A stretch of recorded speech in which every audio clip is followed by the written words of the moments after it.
오늘도 역대하서 28장에 기록된 이 말씀을 통해서 하나님께서 주시는 은혜를 우리가 함께 나누기를 원합니다. 이 역대하서 28장에는 요담의 아들 아하스 왕의 신앙과 그 사역에 대해서 기록을 하고 있습니다. 이 아하스 왕은 남쪽 유다 왕들 중에서도 최고의 악한 왕 중에 한 사람입니다. 1절 말씀해 보시면 20세 왕이 되어서 16년을 다스릴 동안 처음부터 끝까지 한결같이 악을 행한 사람이 바로 이 아하스 왕입니다. 여러분, 이 아하스 왕은요, 북쪽에 있는 왕들과 교류를 한 적도 없는데 바알을 섬겼다고 기록이 되어 있고, 또 이스라엘 왕들의 길을 따라갔다고 말씀을 하고 있습니다. 아마 이것은 이 아버지 요담이 왕으로 있을 때 적들을 막기 위해 성벽 공사를 하고 주위에 있는 나라들과 전쟁을 하는 동안 자녀들을 바로 가르치지 못했고, 또 백성들이 타락하는 것 또한 막지 못했기 때문에 결국 이 시대의 흐름을 따라 이 아하스가 세상의 길을 따라갔던 것 같습니다. 그래서 2절에서 4절까지 말씀해 보시면 온갖 악한 짓을 다 따라하게 됩니다. 이스라엘 왕들의 길로 행하여 바알들의 우상을 부어 만들고, 또 흰놈의 골짜기에서 분향하고, 여호와께서 이스라엘 자손 앞에서 쫓아내신 이방 사람들의 가증한 일을 본받아 그의 자녀들을 불사르고, 또 산당과 작은 산 위와 모든 푸른 나무 아래에서 제사를 드리며 분향하였더라라고 말씀을 합니다. 여러분, 이 아하스 왕은 이 북쪽에 타락한 왕조를 따라 바알을 섬기고, 또 이방 사람들의 가증한 것을 따라 자녀를 제물로 바치기도 하고, 문제가 생기면 성전으로 가는 것이 아니라 산당을 찾아가서 분향했다, 기도했다라고 말씀을 합니다. 이 아하스는 어릴 때부터 전혀 신앙에 대한 교육을 받지 못한 것 같습니다. 이 왕궁에서 왕자로 자라면서 아마 자기가 하고 싶은 것들 다 하고 살았을 겁니다. 그러니 선지자들의 말을 들을 리가 없고 하나님 말씀에 귀를 기울일 수가 없었습니다. 그래서 하나님께서 대적들의 손에 넘기셔서 고통을 당하게 하셨다고 말씀을 합니다. 여러분, 5절 말씀해 보시면, 그러므로 그의 하나님 여호와께서 그를 아람 왕의 손에 넘기심에 그들이 쳐서 심히 많은 무리를 사로잡아 다메섹으로 갔으며, 또 이스라엘 왕의 손에 넘기심에 그가 쳐서 크게 살육하였으니라고 말씀을 합니다. 여러분이 북방의 아람과 또 북쪽의 이스라엘의 손에 하나님께서 이 아하스를 넘기셨다는 것은 그들을 통해서 이 아하스 왕을 징계하신 것입니다. 그 이유는요, 여러분 6절 말씀에 설명을 합니다. 이는 왜냐하면 그의 조상들의 하나님 여호와를 버렸음이라 라고 말씀을 합니다. 그래서 이 북쪽의 왕 르말라의 아들 베가가 유다에서 하루 동안에 용사 12만 명을 죽였으며 라고 말씀을 합니다. 여러분, 이 12만 명이면요, 유다의 군사가 30만 밖에 안 되는데 3분의 1이 죽은 것입니다. 그리고 7절 말씀에 이 에브라임의 용사 시그리는 왕의 아들 마세아와 국내 대신 아스리감과 통리 대신 엘가나를 죽였더라 라고 말씀을 합니다. 그리고 8절 말씀에는 이스라엘 자손이 그들의 형제 중에서 그들의 아내와 자녀를 합하여 20만 명을 사로잡고 그들의 재물을 많이 노략하여 사마리아로 가져가니라고 말씀을 합니다. 여러분, 백성들도 20만 명이나 포로가 되어 잡혀가 약탈을 당하게 됩니다. 온 나라가 쑥대밭이 된 겁니다. 여러분, 그의 아버지 요담이나 그의 할아버지 우시아 때는요, 그래도 국방이 튼튼했기 때문에 이런 일을 당한 적은 없었습니다. 근데 여러분, 하나님께서 보실 때 얼마나 불쌍했으면 9절 말씀에 오뎃이라는 선지자를 보내서 이 북쪽 이스라엘 사람들을 책망하는 장면이 나옵니다. 하나님께서 남쪽 유다가 타락함으로 이 북쪽 이스라엘을 보내서 적당히 때리라고 몽둥이로 불렀는데 너무 심하게 때리고 학살을 하고 또 포로로 잡아가는 겁니다. 그래서 하나님께서 이 오뎃 선지자를 보내서 적당히 때리고 빼앗는 것은 좋은데 이렇게 백성들을 포로로 잡아가는 것은 심하다 하면서 돌려보내라고 말씀을 하게 됩니다. 여러분 10절에서 11절까지 말씀을 보시면 이제 너희가 또 유다와 예루살렘 백성들을 압제하여 노예로 삼고자 생각하는도다.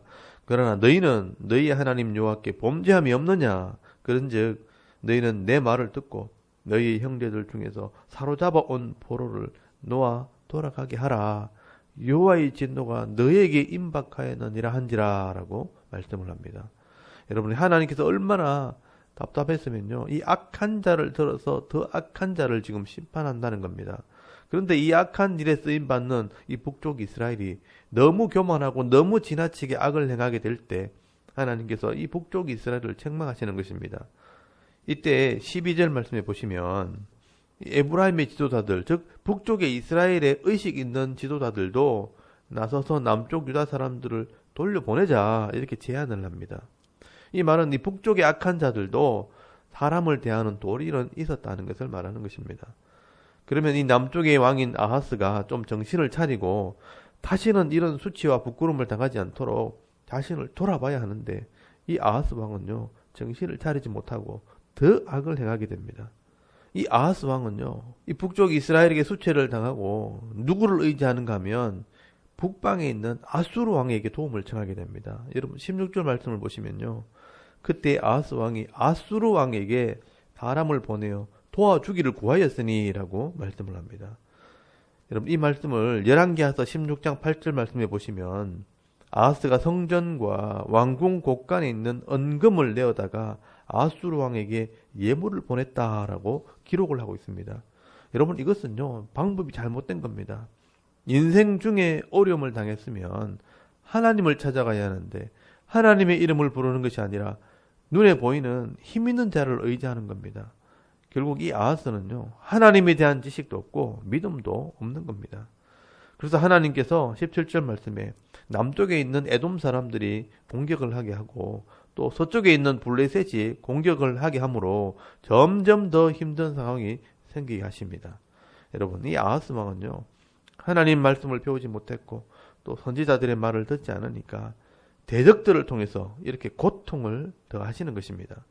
그래서 여러분 19절 말씀해 보시면 이는 이스라엘 왕 아하스가 유다에서 망령되이 행하여 여호와께 크게 범죄하였으므로 여호와께서 유다를 낮추심이라 라고 말씀을 하는 것입니다.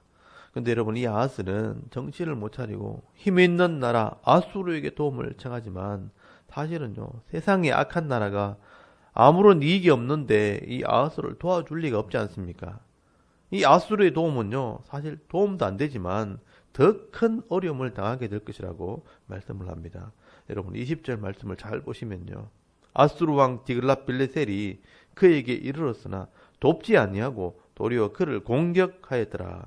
아하스가 여호와의 전과 왕궁과 방백들의 집에서 재물을 가져다가 아수르 왕에게 주었으나 그에게 유익이 없었더라 라고 말씀을 합니다. 그런데 여러분 22절 말씀해 보시면 결국 이 아하스의 신앙이 잘못되었다는 것을 알 수가 있습니다. 이 아하스 왕이 권고할 때는 더욱 여호와께 범죄하여 자기를 친 다메섹 신들에게 제사하여 이르되 아람 왕들의 신들이 그들을 도왔으니 나도 그 신에게 제사하여 나를 돕게 하리라 하였으나 그 신이 아하스와 온 이스라엘을 망하게 하였더라 라고 말씀을 합니다. 여러분 이 아하스는 처음부터 하나님을 배우지 못했습니다. 어려움을 당해도 세상의 방법대로 하다가 쏘아서 가진 것 다 빼앗기고 심지어 이방의 신들에게 빌고 기도하다가 결국은 망하게 되었다라고 말씀을 합니다. 여러분 아하스는 이 할아버지 우시야와 아버지 요담이 목숨 걸고 지켜왔던 모든 것을 다 빼앗깁니다. 그리고 24절 말씀에 아하스가 하나님의 전 문을 닫고 예루살렘 구성마다 제단을 쌓고 유다 각 성읍에 산당을 세워 다른 신에게 분향하여 그의 조상들의 하나님 여호와를 진노하게 하였더라라고 말씀을 합니다. 여러분 성전 문을 닫아버리고 백성들이 하나님께 예배하지도 못하게 하고 도리어 산당을 만들고 우상을 섬김으로 백성들을 부추기는 것입니다. 이 아하스 왕은 결국 나라를 회복시키지 못하고 다 잃어버린 상태에서 죽임을 당하고 히스기야가 대신 왕이 되고요. 그는 왕의 묘실에도 들어가지 못했다고 말씀을 합니다. 결국 이 아하스 왕은요 36살에 죽었습니다. 얼마나 마음고생을 했으면 36살에 죽었겠습니까? 이 아하스는요, 예수를 믿는 집에 태어났지만 예수를 믿지 않는 사람과 같은 삶을 살았습니다. 하나님에 대해서 너무나 잘 알고 있었지만 마음으론 믿지도 않고 따르지도 않았고 도리어 세상의 모습을 따라가다가 온갖 고생을 다 하다가 끝까지 돌아오지 못하고 하나님께서 주시는 것조차 다 잃어버린 초라한 왕이 되어버렸습니다. 여러분, 우리는 이 아하스 왕을 보면서 교회 안에서도 이런 사람이 있을 수 있다는 것을 생각을 하게 됩니다. 다만 우리는 절대로 이런 모습을 따라가거나 닮아서는 안 된다는 것을 여러분 이 역사를 통해서 배울 수 있기를 바랍니다. 성경은 이런 사람을 미련한 사람이라고 말하기도 하고요. 또 어리석은 사람이라고 말을 합니다.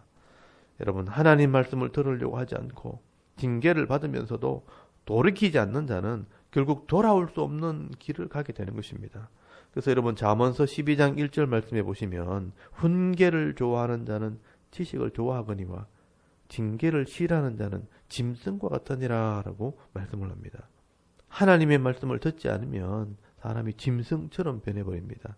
여러분 시편 16편 7절 말씀해 보시면요, 이 다윗은 자기를 훈계하신 하나님을 찬송했다고 기록을 하고 있습니다. 나를 훈계하신 여호와를 송축할지라 밤마다 내 양심이 내 심장이 나를 교훈하도다 책망하도다. 내가 여호와를 항상 내 앞에 모심이여 그가 나의 오른쪽에 계심으로 내가 흔들리지 아니하리로다 라고 말씀을 합니다. 여러분, 이 하나님 말씀이 내 마음을 책망하고 바로잡고 흔들지 않도록 붙잡아 줄 때 순간순간 바른 길을 가게 되고 오늘 하루 죄를 이기게 될 때 평생 승리의 삶을 살게 되는 것입니다. 여러분, 이 다윗은 하나님의 책망을 기쁨으로 받게 됩니다.